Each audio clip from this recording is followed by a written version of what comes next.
Assalamualaikum warahmatullahi wabarakatuh.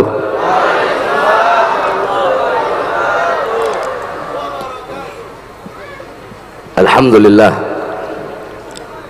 wassalatu wassalam ala rasulillah Muhammad ibn Abdullah wa ala alihi wa sahbihi wa man walah. Wa ba'd. Yang saya cintai, yang saya muliakan, guru saya, pendidik saya, pembimbing saya, Abuya Al-Habib Al-Ustadz Segaf Ibn Abuya Hasan Ibn Ahmad Baharun, yang dimana beliau baru saja memberikan nasihat dan tausiahnya untuk kita semua. Kita doakan mudah-mudahan Allah panjangkan umur beliau, Allah sehatkan jasmani dan ruhani beliau, Allah perkuat langkahan kaki beliau di dalam berdakwah di jalan Allah dan menyebarkan agama baginda Nabi besar Muhammad sallallahu alaihi wasallam. Yang saya cinta, yang saya muliakan, saudara saya, akhuya, muassis, mudir Majlis Al-Munawwir Al-Habib Alwi Ibn Muhammad Al-Attas. Mudah-mudahan Allah panjangkan umur beliau, Allah sehatkan jasmani dan ruhani beliau, Allah perkuat langkahan kaki beliau di dalam membimbing kita semua menuju ridha dan jalannya Allah subhanahu wa ta'ala.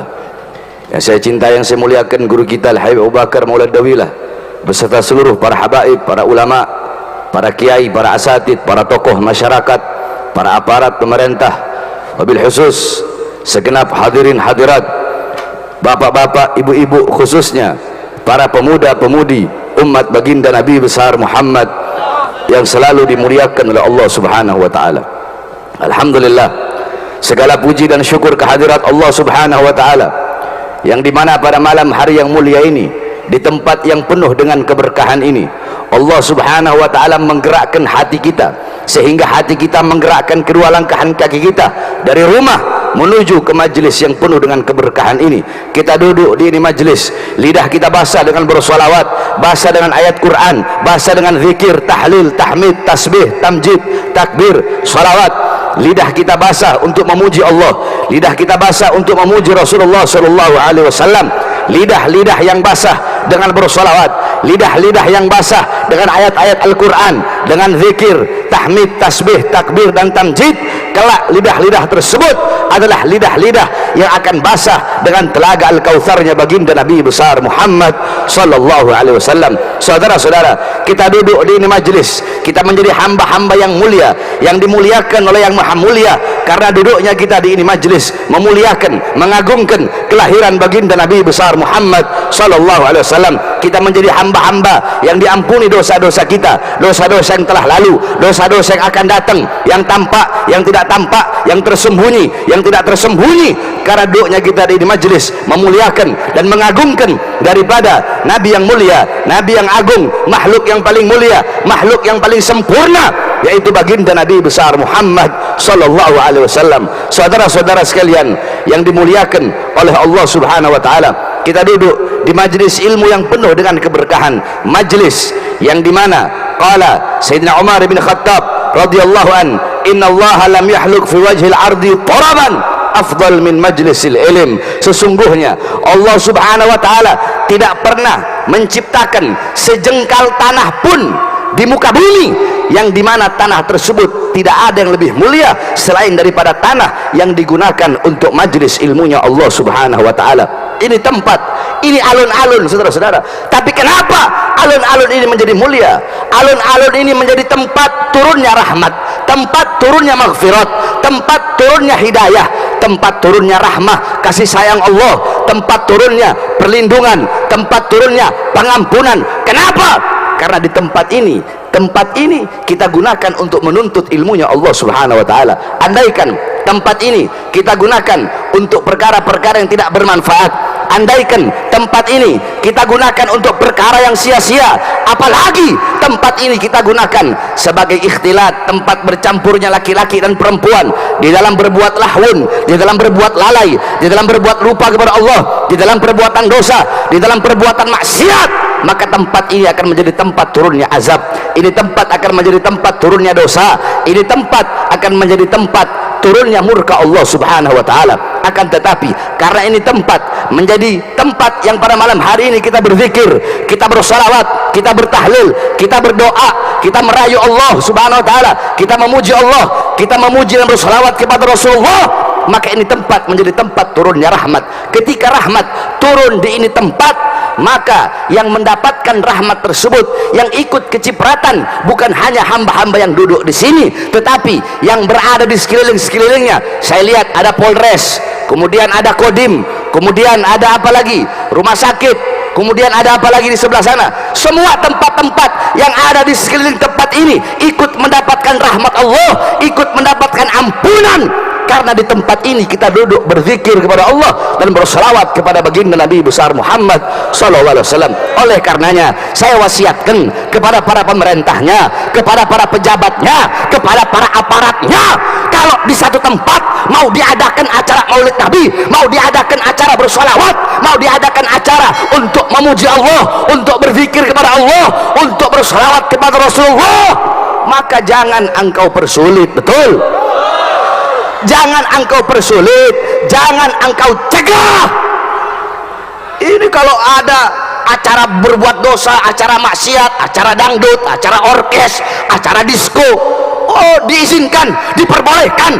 Giliran orang mau bikin acara maulid, berkumpul para ulama, berkumpul para habaib, berkumpul para kiai, para asatid, berkumpul umat untuk berdoa, untuk berzikir, untuk bersolawat, malah dipersulit. Kurang ajar itu saudara.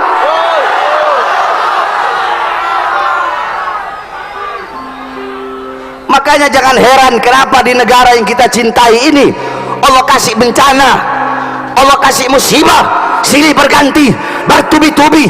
Kenapa?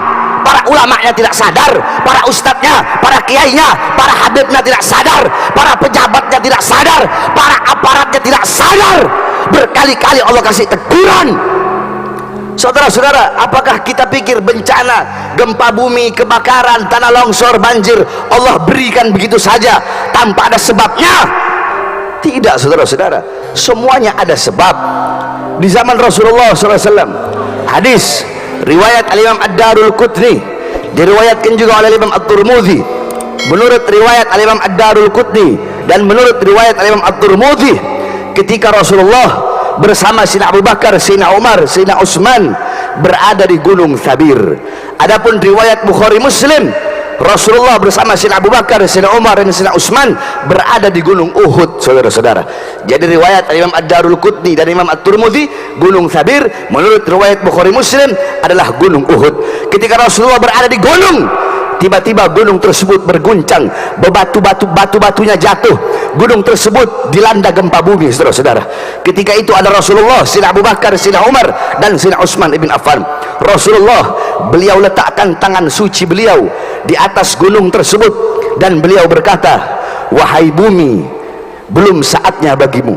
Wahai bumi, tenanglah engkau, jangan engkau berguncang, jangan engkau bergoyang, belum saatnya bagimu. Tiba-tiba bumi yang sedang berguncang tersebut diam dari guncangannya. Rasulullah berkata, ketahuilah, di atas engkau ada seorang nabi, ada seorang siddiq, dan ada 2 orang syahid.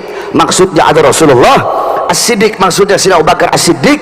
2 orang syahid maksudnya Sayyidina Umar ibn Khattab dan Sayyidina Utsman ibn Affan. Seketika bumi yang sedang berguncang tersebut tiba-tiba diam dari guncangannya, karena di atas bumi ada orang-orang yang mulia di muka buminya Allah subhanahu wa ta'ala. Makanya beruntung kalau di satu tempat berkumpul para ulama, berkumpul para habaib, berkumpul orang-orang soleh.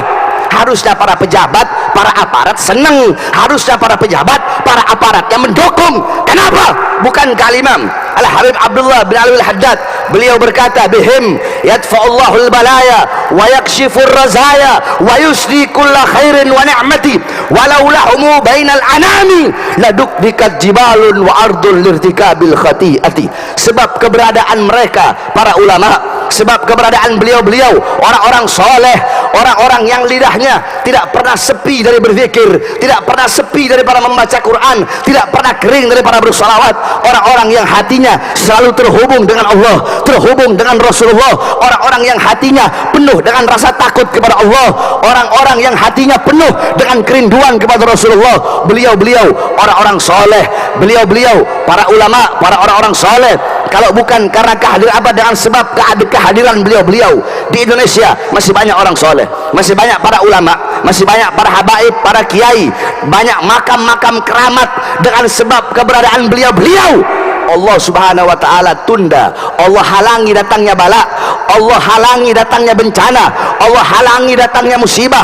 Dengan sebab keberadaan para aulia, dengan sebab keberadaan orang-orang soleh, magom-magom keramat, orang keramat baik yang masih hidup atau telah meninggal dunia, dengan sebab keberadaan beliau-beliau, Allah tahan bala, Allah tahan bencana, Allah kasih engkau kenikmatan, Allah kasih engkau kebaikan, Allah kasih engkau kebahagiaan, Allah kasih engkau kesenangan, Allah kasih engkau keberkahan. Sebab keberadaan beliau-beliau. Kalau bukan karena beliau-beliau, para ulama, para orang soleh, kalau bukan karena majelis-majelis taklim, kalau bukan karena majelis-majelis ilmu, kalau bukan karena majelis-majelis salawat, maka gunung sudah Allah terbangkan, bumi sudah Allah hancurkan, laut Allah tumpahkan ke muka bumi, langit Allah runtuhkan, hancur ini dunia. Kalau bukan karena keberadaan beliau-beliau orang soleh, karena terlalu banyak dosa dan maksiat yang kita lakukan di muka buminya Allah subhanahu wa ta'ala. Makanya kalau ada acara-acara seperti ini, beruntung. Kalau ada acara-acara seperti ini, dukung. Harusnya bersyukur para ulama, para habaib, umat Islam Bekasi duduk berkumpul. Emang acaranya tiap minggu? Enggak, 1 tahun 1 kali, ini pun baru sekarang. Bener, terakhir kapan? 2017? 2018? Tahun kemarin? Di alun-alun kapan terakhir? Kalau nggak salah anak sama Ustaz Abdul Somad 2 tahun lalu. Oh, anak masih di penjara ya? Apa jangan-jangan dipersulit karena ada Bahar bin Smith mau hadir? Iya, kira-kira begitu. Gara-gara Bahar bin Smith mau hadir, tadinya anak lagi sakit, anak nggak bisa hadir, anak udah berapa hari nggak hadir acara. Tapi karena acara dipersulit, mau nggak mau anak harus hadir kemari. Sebab kenapa? Sebab walaupun anak lagi sakit, kalau anak tidak hadir, sedangkan acara ini bisa jadi dipersulit karena ada Bahar bin Smith mau hadir. Kalau anak tidak hadir, maka mereka akan tersenyum. Makanya anak hadir. Kenapa? Anak tidak akan memberi celah kepada musuh-musuh Allah. Saya tidak akan memberi celah kepada orang-orang yang menyusahkan, yang mempersulit majelis Rasulullah. Tidak akan saya beri celah walaupun untuk merasa menang. Saudara-saudara, majelis Rasulullah dipersulit, terus saya mau kasih celah buat mereka? Tidak ada celah bagi mereka. Kalau Bahar bin Smith nggak datang, senyum, ketawa mereka. Berhasil, kita berhasil. Iblisnya ketawa-ketawa, nanti syaitannya ketawa-ketawa. Bahar bin Smith nggak hadir, tetap saya hadir walaupun dalam keadaan sakit, karena saya tidak ingin memberikan celah. Sekalipun mereka merasa menang, tidak akan saya beri celah bagi musuh-musuh yang mempersulit majelis-majelis baginda Nabi besar Muhammad sallallahu alaihi wasallam. Itu di zaman Rasulullah. Di zaman Sayyidina Umar bin Khattab radhiyallahu an, idza zulzilatil Madinah fa khataba Umar bin Khattab amaman nas. Ketika Madinah dilanda gempa bumi, Sayyidina Umar bin Khattab beliau berkhutbah di hadapan manusia. Beliau kumpulkan masyarakat Madinah, umat Madinah, beliau kumpulkan. Kemudian apa kata beliau? Ma asra'tum ma ahdastum. Sungguh cepat apa yang telah kalian lakukan, apa yang telah kalian perbuat, sehingga Allah berikan kepada kita ini bencana, Allah berikan kepada kita ini musibah. Perbuatan dosa apa yang kalian lakukan, perbuatan maksiat apa? Demi Allah, andaikan besok ada gempa susulan, saya tidak ingin tinggal bersama kalian, saya akan pergi dari tengah-tengah kalian. Jawab Sayyidina Umar bin Khattab. Di zaman Khalifah Umar ibn Abdul Aziz, ketika ditimpa gempa bumi, beliau kirim surat untuk para gubernur-gubernur. Yang isi suratnya, apa isi suratnya? Beliau berkata, wahai para gubernur-gubernur, takutlah kepada Allah, bertaubatlah kepada Allah, kembalilah ke jalan Allah. Perbuatan dosa apa yang telah kalian lakukan, berapa banyak uang rakyat yang kalian makan, sehingga Allah berikan kepada kita bencana. Cepat keluarkan harta kalian di jalan Allah untuk menghalangi, untuk menunda datangnya bala dan bencana dari Allah subhanahu wa ta'ala. Sayyidina Ka'ab ibn Malik. Sayyidina Ka'ab ibn Malik radhiyallahu an, beliau mengatakan tidak akan terjadi yang namanya gempa bumi, melainkan bumi tersebut bergoyang. Yakni gempa bumi itu karena bumi bergoyang. Nah, pertanyaannya, kenapa bumi bergoyang? Beliau berkata, bumi bergoyang karena bumi sudah muak, terlalu banyak hamba-hamba yang berbuat dosa dan maksiat di atasnya, sehingga karena banyaknya perbuatan dosa, karena banyaknya perbuatan maksiat, bumi tersebut gemetar karena takut kepada Allah Subhanahu wa taala. Sayyidatuna Aisyah radhiyallahu anha, suilat, beliau ditanya tentang pandangan beliau akan gempa bumi. Sayyidina Anas bin Malik wa ba'dus sahabah, Sayyidina Anas bin Malik dan beberapa dari para sahabat Rasulullah datang kepada Sayyidatuna Aisyah dan beliau ditanya tentang gempa bumi. Apa jawab Sayyidatuna Aisyah? Gempa bumi tidak akan terjadi apabila melainkan 3 perkara telah merajalela. Apabila 3 perkara ini merajalela, maka terjadilah yang namanya gempa bumi. Apa 3 perkara tersebut? Yang pertama, istahalla zina. Yang kedua, istibahal khumur. Coba lihat, istahalla, istibaha. Tahukah kalian apa artinya istihalla? Apa artinya istibaha? Istahalla itu dari kata halal, istibaha itu dari kata mubah. Kalau dalam ilmu sorof itu adalah fi'il sulasi mazid, yakni fi'il sulasi mazid dari wazan istaf'ala yastaf'ilu istif'alan, dengan tambahan 3 huruf hamzah wasol, sin dan ta. Fi'il sulasi mazid memiliki 2 makna. Ada yang bermakna bimakna tolab, seperti istighosah itu bimakna tolab. Istighosah dari kata ghausun. Ghausun artinya pertolongan. Ketika wazannya berubah menjadi istighosah bimakna tolabul ghaus, artinya berarti memohon pertolongan dari Allah Subhanahu wa taala. Nah, ada bimakna liwijdani ala sifat, perasaan hati akan suatu sifat, maksudnya menganggap.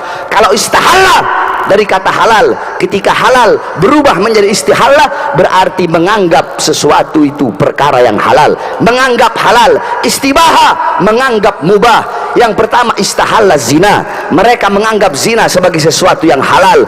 Mereka bukan hanya berzina, saudara-saudara, akan tetapi mereka menganggap zina adalah perkara yang halal. Istibahal khumur, mabuk, minuman keras, mereka anggap seperti perkara yang boleh, perkara yang jais, perkara yang mubah. Mabuk dianggap mubah, mabuk dianggap boleh, zina dianggap halal, saudara-saudara, sehingga mereka zina, mabuk di pinggir jalan, zina, mabuk, narkoba, terang-terangan mempertontonkan perbuatan dosanya, mempertontonkan zinahnya, mempertontonkan mabuknya, bawa minuman keras, bawa khomer, udah kayak bawa air, saudara-saudara, dipertontonkan. Ini loh saya mabuk, ini loh saya khomer, ini loh saya narkoba, saya preman, saya bajingan. Zina di pinggir jalan, laki-laki, perempuan, telanjang, buka aurat, ciuman, pelukan di pinggir jalan. Mereka pertontonkan perbuatan dosanya, mempertontonkan perbuatan maksiatnya. Saudara-saudara, wailun liman lam ya'lam marrah, fawailun liman ya'lam wa lam ya'mal bih thalatha marrah. Sungguh celaka bagi orang-orang yang tidak tahu 1 kali kecelakaan. Ada orang zina, dia tidak tahu zina itu dosa, dia mendapatkan 1 kecelakaan. Ada orang mabuk, dia tidak tahu mabuk itu haram, dia mendapatkan 1 kecelakaan. Kenapa? Karena kebodohannya dia tidak mau belajar mana halal mana haram. Akan tetapi bagi orang yang tahu zina itu haram, mabuk itu haram, dia tahu tapi dia masih melakukannya, maka dia mendapatkan 3 kecelakaan. Nah, inilah orang-orang istahalla, istibaha, menganggap zina sebagai perkara yang halal, menganggap mabuk seperti perkara yang mubah, pagi, siang, sore, malam, tidak yang tua, tidak yang muda, di mana-mana. Yang ketiga, wadarabu bil ma'azif, mulai memainkan musik-musik yang membuat lupa kepada Allah, musik-musik lahwun, musik-musik yang membuat lupa, disco di mana-mana, dangdut di mana-mana, orkes di mana-mana, lupa baca Quran,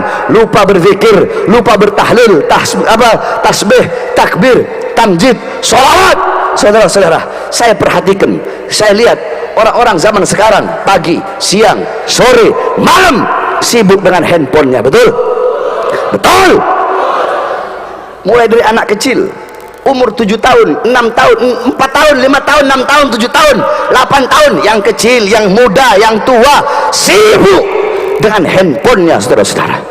Kasihan anak-anak kecil zaman sekarang, masa kecilnya, kebahagiaan-kebahagiaan, keceriaan-keceriaan masa kecil direnggut, direbut oleh handphone, saudara-saudara. Suami sibuk main handphone, istri sibuk main handphone. Suami istri hadap-hadapan bukan ngobrol, sibuk main handphone kayak orang goblok. Hadap-hadapan main handphone. Iya kan? Iya kan? Iya. Kayak orang goblok, kayak orang bego. Handphone mendekatkan orang-orang yang jauh, tetapi kebanyakan handphone bisa menjauhkan orang-orang yang dekat, saudara-saudara. Betul? Ayo ibu-ibu, anak-anak kalian masih kecil main handphone kan? Main handphone kan? Saya tanya kalian semua, jawab yang keras. Kalian setiap hari, setiap saat, setiap jam lebih banyak pegang handphone atau pegang Quran? Setiap saat kalian pegang handphone. Bukan berarti nggak boleh, silahkan kalian main handphone, silahkan. Kalau perlu kalian makan itu handphone, main handphone kalian, tetapi ingat waktu. Al-Quran kalian berdebu, Al-Quran kalian letakkan, Al-Quran kalian geletakkan di rumah kalian. Kalian sibuk pagi, siang, sore, malam handphone. Ustadznya, kiainya, habibnya sibuk TikTok. Ustadz TikTok, kiai TikTok, habib TikTok. Silahkan main handphone, nggak apa-apa. Akan tetapi jangan sampai handphone menjadi sebab hubunganmu dengan Allah jauh. Jangan sampai handphone menjauhkan hubunganmu dengan Allah, apalagi handphone menjadi sebab putus hubungan engkau dengan Allah Subhanahu wa ta'ala. Lihat orang sekarang, pagi, siang, sore, malam, apalagi malam ini lagi libur, 25, besok 26, 27, sampai malam tahun baru, saudara-saudara. Makanya sedekah Rasul, memang betul apa yang disampaikan oleh Nabi kita, Nabi Muhammad SAW. Rasulullah sudah sampaikan 1400 tahun yang lalu tentang bagaimana nanti keadaan umatnya, saudara-saudara. Apa kata Rasulullah? Qala Rasul sallallahu alaihi wasallam, la tattabi'unna sanana aw sunana alladhina min qablikum shibran bi shibrin wa dhira'an bi dhira'in hatta law dakhalu fi juhri dhab lattaba'tumuhum. Qulna ya Rasulullah al-yahud wan nasara, qala faman. Kata Rasul, sungguh benar suatu saat nanti akan ada umat sesudah kalian, kata Rasulullah kepada para sahabat, yang dimana umat sesudah kalian itu mereka akan mengikuti suatu kaum sebelum mereka. Mereka akan ikuti kaum tersebut sejengkal demi sejengkal, selangkah demi selangkah, sehasta demi sehasta. Mereka akan ikuti umat-umat dan golongan-golongan sebelum mereka. Sekalipun umat sebelum mereka masuk dalam lubang dob. Dob itu sejenis biawak, cuma dia bukan biawak. Kalau biawak itu warol, biawak itu hukumnya haram. Kalau dob hukumnya halal. Dia kalau biawak coklat, kalau dob agak kuning. Dob itu hidupnya di gurun, ekornya ada jari-jarinya, ada duri-durinya, itu dob. Nah, dob itu kalau bikin lubang agak masuk ke dalam, ke kanan, ke kiri. Nah, kata Rasulullah, sekalipun umat sebelum mereka masuk dalam lubang dob, maka umat setelah kalian akan mengikuti masuk ke dalam lubang tersebut. Kemudian para sahabat bertanya, siapakah golongan yang mereka ikuti, yakni kaum sebelum kita ya Rasulullah? Apakah Yahudi dan Nasara? Qulna ya Rasulullah al-yahud wa Nasara. Apakah yang mereka ikuti adalah orang Yahudi, orang-orang Nasrani? Qala, Rasulullah menjawab, faman, siapa lagi kalau bukan mereka? Coba kita lihat, saudara-saudara, pada malam hari ini ataupun nanti malam tahun baru, kau lihat yang paling banyak melacur, yang paling banyak mabuk-mabukan, yang paling banyak nongkrong, mabuk, berzina, berbuat dosa, berbuat maksiat, zina di pinggir jalan, mengadakan acara-acara disko, ikhtilat campur laki perempuan, telanjang di situ, ciuman di situ, peluk-pelukan di situ, mabuk di situ, narkoba di situ, kondom berjejeran. Yang paling banyak bukan anak-anak Nasrani, bukan anak-anak Buddha, bukan anak-anak Hindu, tetapi abnaul muslimin, anak-anak Islam, putra-putri Islam yang paling banyak berbuat dosa, yang paling banyak berbuat maksiat, baik di malam tahun baru, malam Natal, ataupun malam minggu setiap minggunya, saudara-saudara. Betul? Yang paling banyak anak-anak Islam, yang paling banyak putra-putri Islam. Anak-anak kita jauh dari Allah, jauh dari Rasulullah, yang mereka ikuti budaya barat, gaya berpakaian barat, gaya berpakaian seperti Tarsan, perempuan-perempuan yang pakai rok mini, telanjang. Syariat Islam dianggap asing, syariat Islam dianggap ketinggalan zaman. Mereka mengambil pakaian orang barat, pola pikir seperti orang barat, gaya hidup seperti orang barat, seperti orang Yahudi, seperti orang Nasrani. Makanya Allah katakan dalam Al-Quran apa? Yakni Allah SWT berfirman, yakni millah, Allah mengatakan walan tardu angkal yahud walan nasara hatta tattabi'a dinakum. Bukan orang Yahudi, orang Nasrani tidak akan ridha kepada kalian sehingga kalian mengikuti agama mereka. Bukan itu, bukan mengikuti, mereka tidak butuh engkau masuk ke dalam agama mereka. Tetapi kata Allah dalam Al-Quran, yakni mengikuti millah, walan tardu angkal yahud walan nasara hatta tattabi'a millah, mengikuti ajaran mereka, mengikuti gaya hidup mereka, mengikuti pola pikir mereka. Ini yang terjadi zaman sekarang, saudara-saudara. Anak-anak mudanya berbuat dosa, berbuat maksiat, lupa kepada Allah. Makanya Allah kasih bencana dan musibah kepada kita. Allah sudah bilang di Al-Quran, yakni ma asabakum min musibatin fabima kasabat aidikum. Apa-apa yang menimpa kalian daripada musibah, daripada bala, daripada bencana, itu akibat perbuatan tangan kalian.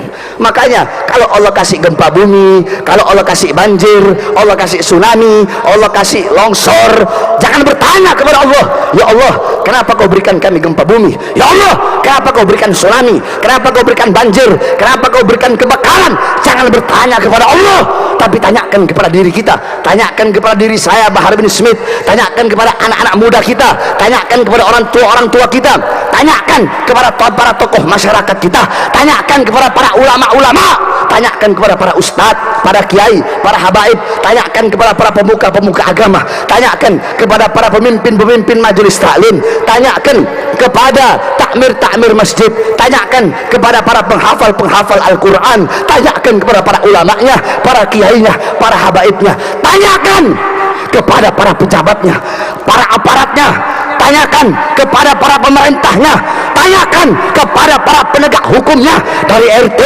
RW, lurah, camat, bupati, wali kota, gubernur, menteri, presiden. Tanyakan kepada mereka semua, perbuatan dosa apa, perbuatan maksiat apa yang mereka lakukan, ketaatan apa yang mereka tinggalkan sehingga mengundang bala bencana dari Allah bagi bangsa dan negara kesatuan Republik Indonesia. Saudara-saudara, jangan bertanya kepada Allah, tapi tanyakan kepada para ulama-ulama kita, tanyakan kepada ustadznya, kiainya, habaibnya. Kenapa para ulama-ulamanya jadi ulama-ulama dunia? Kenapa para ulama-ulamanya jadi para penjilat pemerintah, jadi para penjilat-penjilat pejabat, penjilat-penjilat aparat? Tanyakan kepada para ulamanya, kenapa para ulamanya jadi ulama-ulama dunia, jadi ulama-ulama kontrak, jadi ulama-ulama amplop? Tanyakan kepada para ulamanya, kenapa menukar kehidupan akhiratnya demi kepentingan dunianya? Kenapa menjual ayat-ayat Allah demi kepentingan perutnya? Tanyakan kepada para ulama, kenapa jadi kera-kera bersorban? Tanyakan kepada para pejabatnya, para aparatnya, para pemerintahnya, berapa banyak uang rakyat yang kalian makan, berapa banyak uang rakyat, harta rakyat kalian yang kalian korupsi, yang kalian curi? Kenapa keadilan tidak kalian tegakkan? Kenapa rakyat tidak kalian sejahterakan? Kenapa rakyat kalian dustakan? Tanyakan kepada mereka, para ulama, para pejabat. Sebab hanya dua ini, saudara-saudara, bagus buruknya bangsa, baik rusaknya negara, tergantung dua ini, pejabat dan ulama. Ulamanya rusak, pejabatnya rusak, maka jangan harap bangsa dan negara kita bakal baik. Ulama rusak, pejabat rusak, maka pasti negara kita bakal rusak, saudara-saudara. Oleh karenanya, Pada kesempatan yang mulia ini kita doakan agar para pejabat Allah berikan hidayah, para ulama-ulama yang bengkok Allah jadikan ulama-ulama yang lurus, negara kita menjadi negara yang aman, negara yang tentram, negara yang sejahtera. Baldatun thayyibatun wa rabbun ghafur. Amin amin ya rabbal alamin. Terakhir saudara-saudara, wasiat saya, nasihat saya bagi diri saya dan bagi kita semua, bahwasanya Islam mengajarkan tasammuh. Tasammuh itu artinya toleransi, saudara-saudara. Cuma Islam tidak pernah mengajarkan toleransi yang kebablasan. Betul? Islam mengajarkan toleransi. Seperti apa toleransinya Rasulullah? Qala Rasul, man adza dhimmiyan faqad adzani. Kata Rasulullah, barang siapa yang menyakiti seorang kafir zimmi sama seperti dia menyakitiku. Kafir zimmi adalah orang kafir yang tinggal di mayoritas muslim. Menyakiti mereka sama seperti menyakiti Rasulullah SAW. Lihat bagaimana indahnya akhlak Rasulullah, bagaimana rahmatan lil alamin Rasulullah, bagaimana tasammuhnya Rasul, toleransinya Rasulullah SAW. Dalam hadis yang lain, qala Rasul, man qatala muahadan lam yarih raihatal jannah.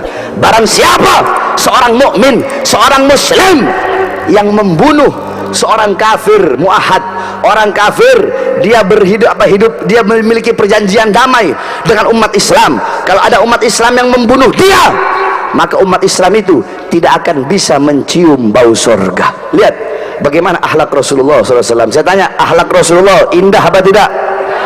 Rasulullah mengajarkan toleransi apa tidak? Mengajarkan apa tidak? Mengajarkan apa tidak? Mengajarkan. Bahkan di zaman Sayyidina Umar ibn Khattab radhiyallahu an, ketika itu Amr bin As menjadi gubernur, saudara-saudara. Amr bin As mau bikin masjid. Ketika Amr bin As mau bangun masjid, ada rumah orang Yahudi, dia mau beli itu rumah. Yahudi itu tidak kasih. Tidak, wahai gubernur, tidak akan aku beri. Rumah ini warisan dari orang tuaku dari orang tuanya, tidak akan pernah aku beli. Marah Amr bin As, langsung dia bongkar paksa rumah orang Yahudi tersebut dan dia bangun pondasi masjid. Akhirnya orang Yahudi itu pergi ke Madinah untuk menghadap Sayyidina Umar bin Khattab, ingin meminta keadilan. Seorang kafir meminta keadilan kepada Sayyidina Umar bin Khattab yang menjadi khalifah ketika itu. Dia mulai ceritakan. Ketika dia ceritakan, Sayyidina Umar bin Khattab memerah wajahnya, marah. Sayyidina Umar bin Khattab ambil tulang onta, Sayyidina Umar gores pakai pedangnya tulang onta tersebut seperti huruf alif. Dia gores, di bawahnya dia gores melintang seperti harokat kasroh. Dia kasih kepada orang Yahudi tersebut, dan Sayyidina Umar berkata, berikan ini kepada Amr bin As. Dikasih kepada Amr bin As.